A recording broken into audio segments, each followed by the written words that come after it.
Shalom, shalom, apa kabar? Kembali lagi bersama dengan saya Ino dalam program 5 menit yang memberkati. Hari ini saya akan ngebahas tentang ketaatan tanpa tapi. Dalam Matius 4 ayat yang kedua sampai dengan yang ketiga dikatakan, dan setelah berpuasa 40 hari dan 40 malam, akhirnya laparlah Yesus. Lalu datanglah si pencoba itu dan berkata kepadanya, jika engkau anak Allah, perintahkan supaya batu ini menjadi roti. Saudara yang dikasih oleh Tuhan Yesus, kalau kita lihat dari ayat ini, iblis tidak datang di tengah-tengah Yesus lagi puasa. Enggak. Iblis tidak datang ketika seminggu Yesus baru berpuasa. Enggak. Dan kita tahu bahwa dalam ayat ini, iblis datang ketika kapan? Ketika Yesus sudah selesai berpuasa, dan dikatakan Alkitab dengan jelas berkata bahwa maka laparlah Yesus. Jadi kondisinya tepat. Kondisinya pas bahwa Yesus lagi lapar, lalu iblis bilang ini, coba bikin batu ini jadi roti. Tetapi perhatikan, kita tahu dari kelanjutan daripada ayat ini, Yesus tidak menuruti perkataan iblis.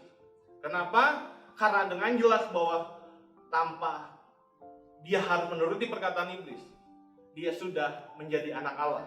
Tanpa dia harus mengubah batu menjadi roti, Yesus tetap anak Allah. Nah, terkadang kita selalu dibohongi oleh keadaan zaman. Bro, ikut ini dong supaya lo lebih gaul. Bro, ikut A dong supaya lo lebih keren. Bro, pakai narkoba. Bro, ikut seks bebas dong dan lain segala rupanya, supaya kita tidak ketinggalan zaman. Saya mau kasih tahu satu hal, saudara, di tempat ini. Ketika kita tidak menuruti perkataan iblis, kita tetap bisa jadi orang yang keren. Kita tetap bisa menjadi orang yang berkenan kepada Tuhan. Kenapa? Karena satu hal saya mau katakan, karena kehidupan kita harusnya taat kepada Tuhan, bukan taat kepada iblis. Saudara perhatikan, kalau Allah yang mengatakan bahwa Yesus ubah batu ini jadi roti, pasti Yesus lakukan. Kenapa? Karena Yesus hidup di bawah perkataannya Allah. Dia mencontohkan kita sebagai manusia harus hidup sesuai dengan apa kehendak Allah dalam kehidupan kita. Dalam kehidupan kita hari-hari, saya mau kasih tahu satu hal. Ada analogi yang keren banget, ada perumpamaan yang keren banget. Bahwa sebelum Yesus mati di kayu salib, kita ada dalam penjaranya iblis. Kita ngelakuin apa yang iblis mau, kita ngelakuin dosa, hidup di dalam dosa. Tetapi ketika Yesus mati di kayu salib, penjaranya kebuka.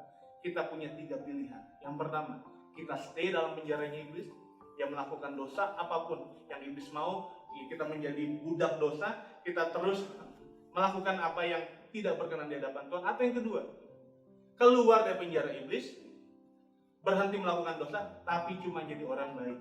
Atau yang ketiga pilihan kita, keluar dari penjara iblis, masuk dalam penjaranya Tuhan. Selain berusaha berhenti melakukan dosa, yaitu terus melakukan, dan kita melakukan apa yang Tuhan mau dalam kehidupan kita. Inilah yang dinamakan taat tanpa tapi. Ketika kita menjadi orang Kristen, ketika kita menerima Tuhan Yesus sebagai Tuhan dan Juru Selamat, Dia menebus kita di kayu salib. Yang kita harus lakukan apa? Meresponnya dengan hidup berkenan kepada Bapa di surga. Maka dari itu, saya punya satu quotes yang mengatakan apa?